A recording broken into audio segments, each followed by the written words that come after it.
welcome to our forum today. We have the pleasure of Lee and Brian. My name's Andrew Johnson. I'm with Lone Star College, University Park, Houston, Texas. Happy to be here, thankful for the opportunity to share. To my left, Brian, introduce yourself. All right, great. Great to be here. Looking forward to the panel. So I'm Brian Korgel. I'm a professor in chemical engineering at the University of Texas at Austin. I've been at UT since 1998. I direct the Energy Institute, and my research area is nanomaterials chemistry. Outstanding, thank you. Lee, introduce yourself. Sure thing. Dean Johnson, thank you for the opportunity to be on the panel. My name is Lee Bratcher. I'm the president of the Texas Blockchain Council. We are a trade association, happen to do a lot of work in the energy space and data centers related to Bitcoin mining and AI.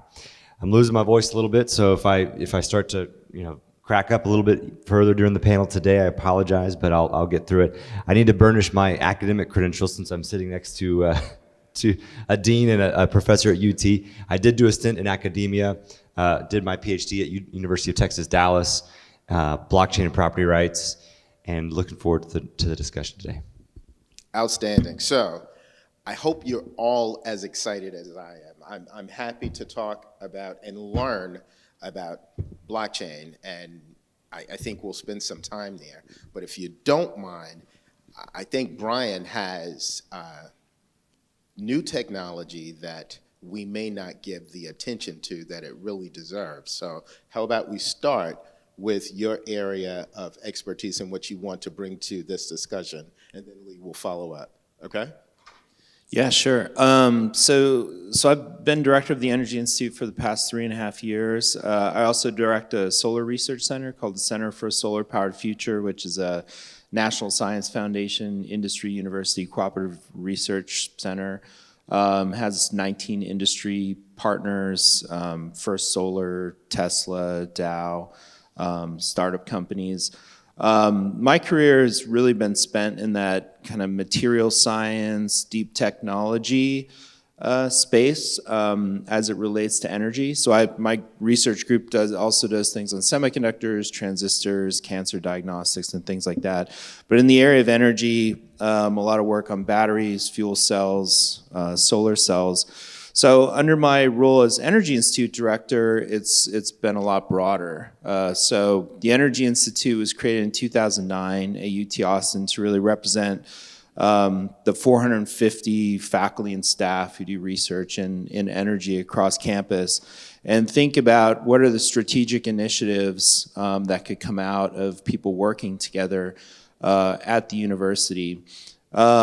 It's been a really exciting time right now in energy. I mean, I think we are at a point where there's it's a unique time period for us. There are all these new technologies that are emerging. If you look, for example, at the oil and gas industry, a lot of those skill sets apply to new technologies like geothermal energy production, carbon capture and storage.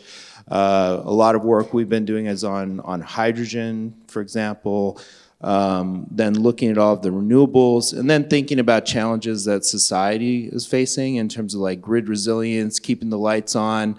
When it gets cold like this, everybody in Texas starts panicking a little bit, making sure, is our grid going to be able to handle it? And so we have a lot of really unique opportunities in terms of new technologies that can ensure the lights stay on and things like that. I think it's interesting to think about what sort of economic opportunities those are bringing, especially to the state of Texas right now.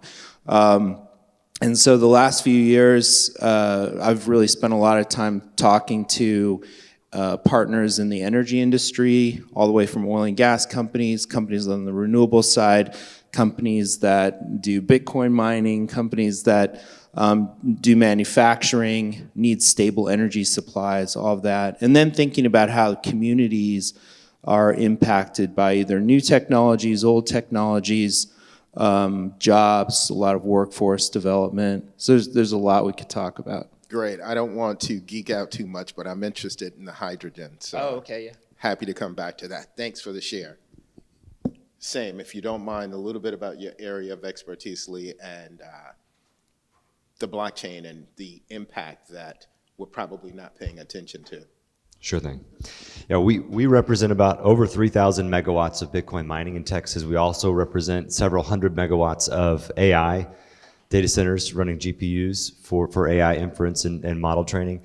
And there are different load profiles. I think if we think about the Texas grid as a whole, most people think about the supply side, the generation side. Most people are thinking about the different forms of generation: nuclear, natural gas, wind, solar, battery storage. And those things are, we have a panoply of options here to provide power. Some of them provide base load power. Some of them provide more intermittent power like wind and solar. And we need to be thinking about those things. What we work on primarily is on the demand side. So how can we match demand side resources with the type of power that provides the least amount of strain on the grid, that you're co-locating with in areas where there's existing generations, so you're not having to build out new transmission. So for example, you put a 100 megawatt Bitcoin mine in West Texas, where there is a surplus of wind and solar, primarily wind. You can get negative power prices sometimes in West Texas because there's not enough transmission, to get that power to the population centers of the state. That becomes a really symbiotic relationship because the Bitcoin miner doesn't need power 100% of the time like the AI data center might, or the cloud data center. AI data centers are one day going to be flexible. You heard it here first, right? Everybody thinks that they're going to be firm load, 5 nines of redundancy.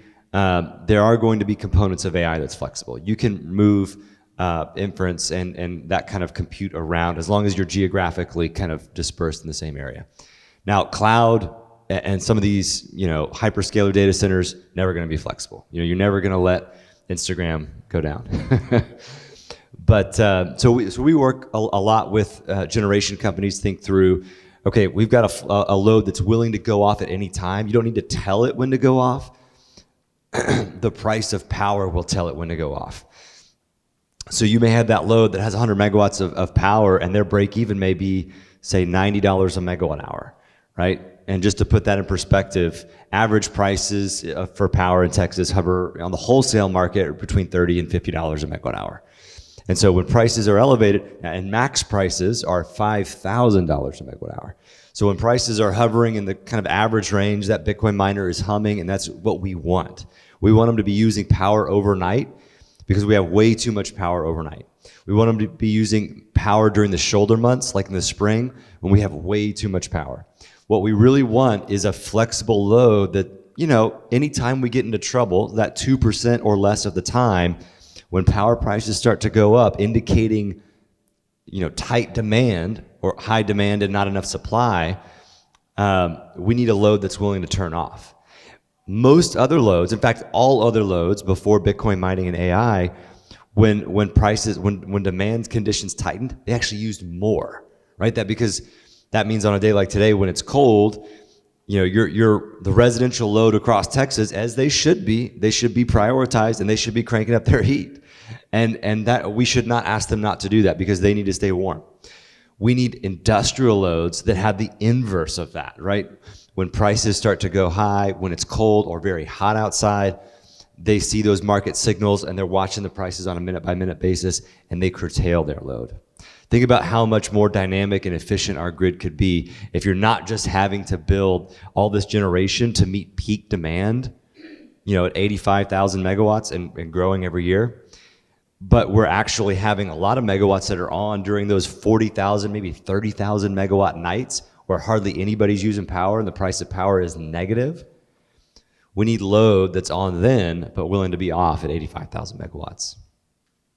Maybe that was a little bit too in the weeds. No. So again, I'm geeking out because I'm that guy that appreciates the hydrogen and the AI. And I'll share a little bit with you about where we're at as a college, as a community college. So we're trying to build pink and blue collar America that can serve in the terminal degree holder visionary space. We offer an AI degree, first time at the college. I have the good fortune of having the best part of our college here with me, Dr. Cox. Dr. Cox is all things data analytics. She's sitting over there. She's available for those heady questions. We have the AI degree. That is a Dr. Muhammad. What we want to do is to build the labor force that will support, the visionary terminal degree holders and their responsibility for taking us into the future. We don't know where AI will end up. We don't know where hydrogen will take us. We don't know what the end game looks like, but we have a very good idea, right? We have a very good idea, and it's our responsibility to make sure that we bring that entry-level educational piece to the labor force. So that's our part in it, and that's why I'm so jazzed about being here. So back to hydrogen, if you don't mind. Yeah. Help us understand the utility of hydrogen and the opportunities that are there if we learn to maximize that, if you don't mind. Yeah, sure. So hydrogen is used in a variety of industrial processes, chemical making for the most part. So you use hydrogen to convert different molecules to other useful molecules. So you hydrogenate different things. So you need hydrogen as a feedstock. A big user of hydrogen is ammonia, which is used in fertilizer production. Right now, when you make hydrogen, you take natural gas, you do what's called steam methane reforming, so you're adding water, heat, and you end up making hydrogen, but you also produce a lot of carbon dioxide in the process. So it's a big emitter of greenhouse gases right now, but there are new technologies that can mitigate that. So you can do this steam methane reforming type of process, actually capture the CO2. You can store it underground, the CO2, or you could use CO2 as a feedstock for other chemical processes as well. People call that carbon utilization or CO2 utilization. Another way to make hydrogen with significantly lower emissions is electrolysis of water. So you can take water, which is H2O, electricity, convert that to hydrogen and oxygen. And with that, you don't have CO2 emissions. So these technologies with the carbon capture and the electrolysis are really advancing quickly and presenting new opportunities for how we generate hydrogen and how we can use it. So we can still use the hydrogen for making chemicals, making ammonia and things like that, but having new processes that are more expensive with lower emissions overall, more efficient processes to make hydrogen opens up new markets. So you could potentially use hydrogen for trucking as like a fuel for trucks. What that will do for you is lower the emissions like diesel particulate. So if you think about a truck driving through your neighborhood and all of the smoke that comes out of there, you wouldn't have that with hydrogen. So that's a big target. There are other targets like steel making, potentially hydrogen as a reducing agent for iron ore to make steel, could open up steel manufacturing back in the United States. There are ways of using hydrogen for cement making. And hydrogen potentially could be a huge export. Texas could be a major global exporter of hydrogen. There's an emerging market for low carbon intensity hydrogen, especially for Europe, Japan, things like that. So it could open up new markets for Texas as well. So with all of that, in my role in the Energy Institute, hydrogen has been a big topic, thinking about what are the technology gaps, especially relevant to Texas, and industry that need to be filled by new technologies, and then also thinking about workforce gaps. And so I've been doing a lot of collaboration with various colleges as well, thinking about workforce needs for an emerging hydrogen economy.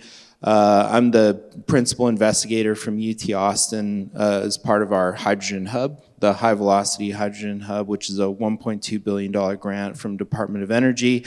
So UT Austin's a lead academic institution there, but I'm personally in charge of workforce development as it relates to hydrogen and thinking about the region. So when we think about these emerging energy-related markets, commercial opportunities, economic development opportunities, I think universities and colleges are playing a really critical role for the region, because that's really where students go, where kids go to find opportunities. First place is colleges, universities, and to the high schools as well. So there's a lot of that, thinking about what are the technology gaps, what are the needs there in terms of fundamental research, but also in terms of human capital, and how do we ensure that people are ready to fill those jobs. Outstanding. I've got one personal question. Yeah. How do we overcome the need to create thrusts differently? Create thrusts. Correct. So the only way to get into space now is still plain Jane creating fossil fuel explosions. Is there a way, a cleaner way? Thrust is in like thrust. For space. Yeah, and airplanes. Yes, and that. Exactly. Yeah. That is a major topic. So you can use hydrogen as a fuel. There are companies building electric planes. You can do it. So there are lots of different ways. Right now, there's a big activity in sustainable aviation fuels, for example. If you think about airplanes, where you're using hydrogen as a key component of that, plus potentially maybe CO2 that you're capturing as a feedstock. And that is a major focus right now. So sustainable aviation fuels. Yeah. Thank you. Lee, back to you. The utility, so people hear Bitcoin, and there's a fair size of population that has no interest. No matter what Warren Buffett says, can't see the utility of it. You mentioned mining, which is where the heart of it is. If you don't mind, share with us a little bit about mining, but also the security that is involved in blockchain, if you don't mind. Sure thing. Even if someone doesn't believe in Bitcoin or thinks Bitcoin is worthless internet money, there is still value in large flexible loads like Bitcoin miners. And I alluded to that. I'll talk about it a little bit more. But just to back up a little bit, there is, Bitcoin is backed by what we say two things, one or three things. One is the principle of scarcity from Austrian economics. Two is cryptography, so math. And three is energy. And that's the mining side. So Bitcoin uses SHA-256, which is an encryption algorithm developed by the NSA, to secure the transactions in the network and to incentivize miners or machines to run their computation to attempt to solve the next block and add the next group of transactions to the network. And rather than going into the cryptography and all how that works, that would probably take half an hour. Suffice it to say, Bitcoin miners are incentivized to use energy to perform this process. And the key for Texas and the key for energy grids across the country is that this process is instantly interruptible and restartable, which is not true for many other loads. Now, hydrogen actually it is probably going to be an interruptible load at some point. You could foresee a hydrogen facility saying, all right, power prices are $1,000 a megawatt hour right now. We can hold off for 10 minutes and save that until it goes back to the normal $30. Or we can hold off for an hour. So they're probably going to have that calculus. It's kind of early though, because I think the large scale 1,000 megawatt hydrogen facility in Southeast Texas is probably not due to come on for another year. Is that right? Yeah, and there are some technical challenges with ramping up and electrolyzers or whatever, but that is true. They're trying to be an interruptible load and manage seasonal energy storage and do a lot of the things that Bitcoin miners can do. Yeah. I think for hydrogen, people see a very clear, like 100% of people see a clear value. For Bitcoin, maybe half the population sees a clear value and the other half is questioning it. So we have to be a little bit more flexible. We have to be a little bit more comfortable with interruptibility, just because not all of society sees the societal benefit of Bitcoin as an asset yet. We do think that will come. But right now we are flexible and interruptible down to the second, right? So you can curtail an entire 100 megawatt Bitcoin mine in a few seconds, which is a load. So I'll put this in perspective for you guys. About 4% of all power consumed in the state of Texas is used to mine Bitcoin today. If you look at data centers writ large, 4% for Bitcoin mining, you have another 10% for traditional data centers, and call it about 2% for AI. That 2% though is growing like crazy. So it's growing from a small base, but the amount of interconnections for AI far exceeds traditional and Bitcoin mining data centers. So that I think AI will surpass Bitcoin mining as a load size probably in 2 years in Texas, and it'll probably compete with the cloud data centers 5 years from then. It does take a long time to build these data centers. There's a lot of back orders for the parts, the substations, the transformers, the switch gear, so you can't ramp up too fast. ERCOT has some projections of 150,000 megawatts of consumption by 2040 across the entire grid. Right now, we're at 85,000 megawatts plus or minus for peak. So we're talking about a significant increase in 5 years. Now, most of those projections are based upon if every single thing that was going to get built gets built, we're going to get 150,000 megawatts, which is almost a doubling of Texas grid capacity in 5 years, which is not possible. There's not enough transformers, not enough substations, not enough switchgear. In fact, some University of Texas professors analyzed that data and thought that number was about closer to 125,000 megawatts. So we are growing faster than any other ISO in the country. It is because of the ERCOT energy-only marketplace where there are price signals about where to build and how to optimize and use power most effectively. It's also because Texas is blessed with incredible energy resources, wind and solar, natural gas. We don't have much hydro. That's kind of the one area that we're lacking in. 8% of our power, 8 to 9%, depending on the day, is generated by nuclear. And we are now seeing batteries and solar co-locate. So batteries, there's about 5,000 megawatts of batteries in Texas. 5 years ago, there was less than 100 megawatts of batteries. I mean, that is incredible growth for batteries.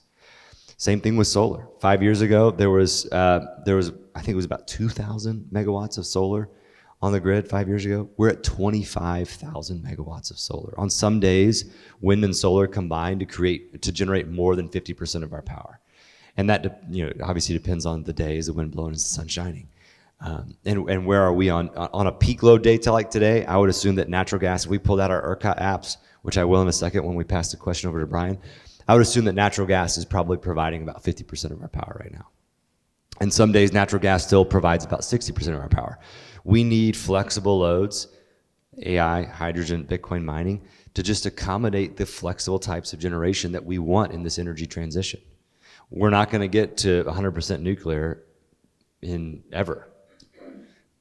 Even though nuclear is an amazing power source, it just takes a long time to build. It's very expensive, and people don't want it built near population centers, and that's the problem. We don't have a problem generating electricity. We have a problem generating it at the right time and the right location. So one question I want to come back to once we ask Brian. What type of support is available in funding? What type of funding opportunities are available for this need? So keep that in the parking lot. So Lee mentioned how hydrogen is not as developed. Mm-hmm. What's that area of potential that we're not focusing on, that we're not going after in energy, that has the ability to be a huge plus, not just because of its potential, but because of who we are and where we're at, Texas? I actually think Texas is going after everything. I'm trying to think of anything that the state of Texas and its industry and university partners are not exploring, and I Can't really think of. I mean, hydropower would maybe be one. We just don't have a lot of hydro, water dams and stuff like that. But no, I mean, Texas is extremely bullish on nuclear. There are new nuclear reactor designs called molten salt reactors that I think will be game changing for that industry. They have different safety mechanisms, which I think when people think about small modular nuclear reactors, they think, oh, that's cool. It's small, maybe more nimble, things like that. What people don't realize is the technology is totally different than the standard nuclear reactor. So this molten salt kind of configuration, you can't have meltdowns in the same way. So you have a built-in physical mechanism that kind of turns off the reactor if there's a problem. I think that's one of the most exciting parts of the new technology that people don't fully realize.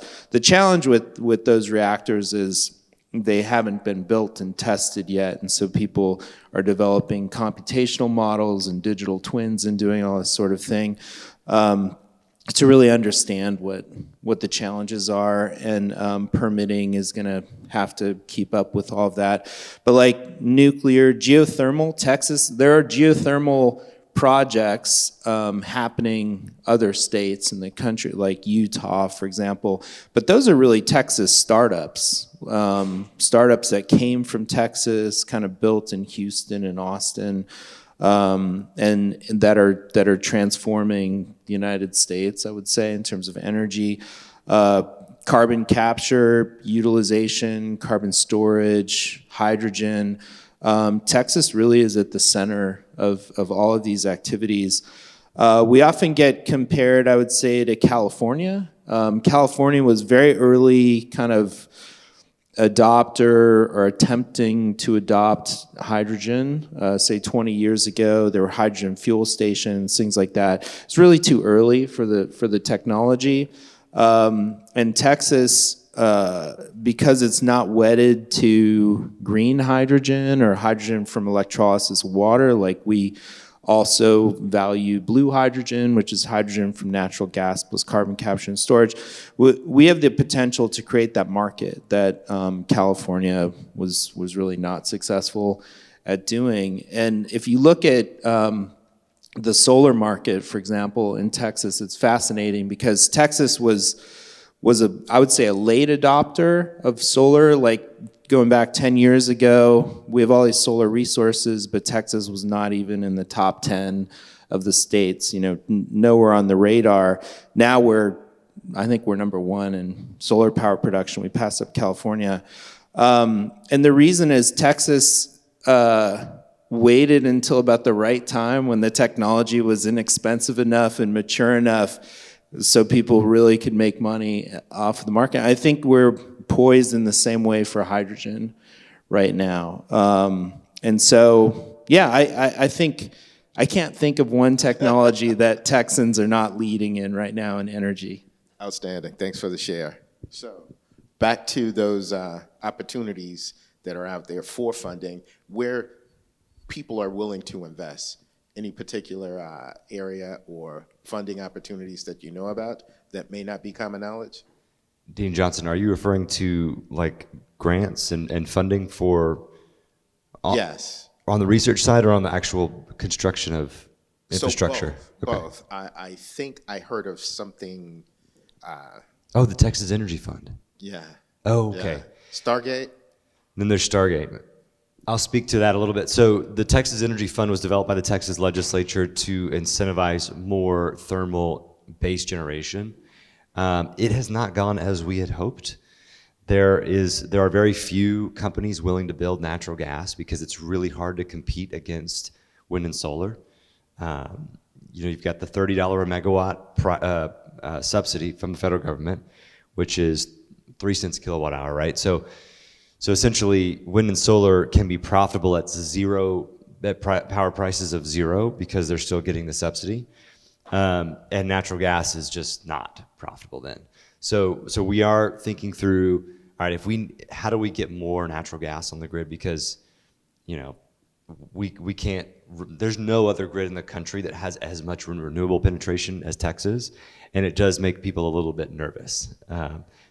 For example, I told you I'd pull up my ERCOT app. I did. We have 11,000 megawatts of spare capacity on the grid right now, and anybody can download the ERCOT app, by the way. It's pretty fascinating. To put that in perspective, our total usage is 76,000 megawatts at this very moment, right? Our peak is 85,000 in the summer. We might peak a little in the winter too. We have a winter peak that's probably going to be close to that too. It could be tonight. We might hit 5 o'clock when everyone's just getting home. But solar is only producing 10% of our power right now, because in certain places it's cloudy and the weather is a factor. So natural gas is about 50% and coal is about 10% at this very moment. That's not normal. We need that coal and natural gas to be there. We don't really need coal. Coal can go away. We need that natural gas to be there on days like today when we're going to use a lot of power, and wind and solar, we just don't know if they're going to produce. We need as much hydrogen as we can get, because hydrogen is a little bit more constant baseload generation. Or not generation, excuse me, flexible load. So what I would say is there really isn't any, other than the Texas Energy Fund to build generation, there's no federal subsidies or state subsidies to build data centers. Stargate is the project that was announced by President Trump and Masayoshi Son of SoftBank, the CEO of Oracle and OpenAI. They started in Abilene, Texas. After this discussion, does anybody want to, I'm just going to throw a question to the crowd and see, why do you guys think that they started in Abilene, Texas? Does anybody have a thought? Well, it's Texas. You can build it faster here because we have fewer red tape. Power availability. They needed a city that had fiber, because it's AI. You don't need fiber for Bitcoin mining, but you do for AI. They needed a workforce, so it couldn't be just Pecos, Texas, or, far west Texas, middle of nowhere. So Abilene made sense there. And Abilene is close enough, and it's also on the transmission lines. They built the CREZ is what they called it, from West Texas. It's close enough to West Texas to have all of that energy resources from West Texas, wind, solar, everything that we have out there, to use it on the opposite side of grid congestion. You couldn't build it in Dallas because we don't have enough generation. We can't just throw down, 500 extra megawatts in Dallas, although they are in Red Oak. They're building a huge data center down there. But those are like one-offs, right? You can't just do that anywhere. You need transmission and generation. You need fiber. Abilene, one out. What's the total amount that has been assigned to that project? It's $500 billion. Now, not 500,000. $500 billion. Not 500 million. Yeah. 500 billion. Billion. And thankfully, none of that is taxpayer dollars. That is all investment from those three firms, AI, Oracle, and what was the third one I mentioned? Oh, yeah, SoftBank. Now, they have not just put that into escrow, right? We'll see if they actually end up spending that much, but that's how much they've said they're going to spend. So over a 4-year period, 125 billion a year. I think that's big, which is why I wanted to point that out. That's not, I'm in education, so $500 is a lot of money to me. That's 500 billion to the state of Texas. All we have to do is just be worthy of it. And I think we will be. So thanks for the share. How are we on time? Anyone know? I haven't seen the lady. Okay, so I want to offer an opportunity to the audience to ask questions or to make a point right now, if you don't mind. Sir. Brian, Yeah. we were talking about capturing carbon. Yeah. And then storing it, and then utilizing it. Is there not an educational gap there as well, and an investor gap in that place? Because that needs to happen more, it needs to happen now, right? Yeah. Great numbers throughout the world. So how do we get to that? Yeah. I'm 100% on board. I just put solar in my own house, right? Uh-huh. I'm 100% on board. Right? Yeah. where we need to go in the future, but it's gonna be hard to stop putting carbon into the atmosphere, so we need to, police ourselves. We need to clean it up. Yeah. How do we get there? Yeah, there's an educational component. There's a lot of fear about CO2 sequestration or storage underground, and people worrying about water contamination, things like that.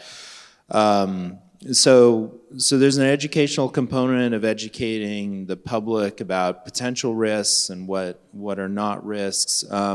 In the state of Texas right now, there are actually there's policy uncertainty about whose liability for the CO2 underground, like the policies and regulatory frameworks don't exist with clarity. The way land is sort of monetized, I guess, for oil and gas is very well understood. For CO2 storage, it's not. So there are questions that landowners have about things like unitization of land, things like that are really polarizing within the state of Texas. So there's a lot of education, but I would say a lot of dialogue that also needs to happen in terms of policy frameworks that need to come about. So, for example, to do CO2 storage, you need what's called a Class 6 well permit, and right now, that the only way to get that is through the federal government, and so the state of Texas could have the authority to provide those, but the federal government has to recognize Texas to do that. So there's a lot of public, I would say, education and discussion, but there are existing policy gaps that go beyond just education. How bad is it if we don't do it? If we don't we have to? Don't we? Yeah, I mean, from my perspective, I think we have to. I think if you care about climate change and climate crisis and all of that, like, you have to have carbon storage as a tool. But in addition to that, it is a huge economic opportunity for Texas. There's a tax credit called 45Q, which can pay companies significant amounts of money for CO2 storage as well. And so that is an economic opportunity that Texans can take advantage of that we're kind of limited at the moment because of the policy barriers. I think it's safe to say the science isn't here yet. However, the time for us to end this is. So, to Brian, to Lee, thank you so much for the gift of your time. Thank you for your attentiveness. Thank you again.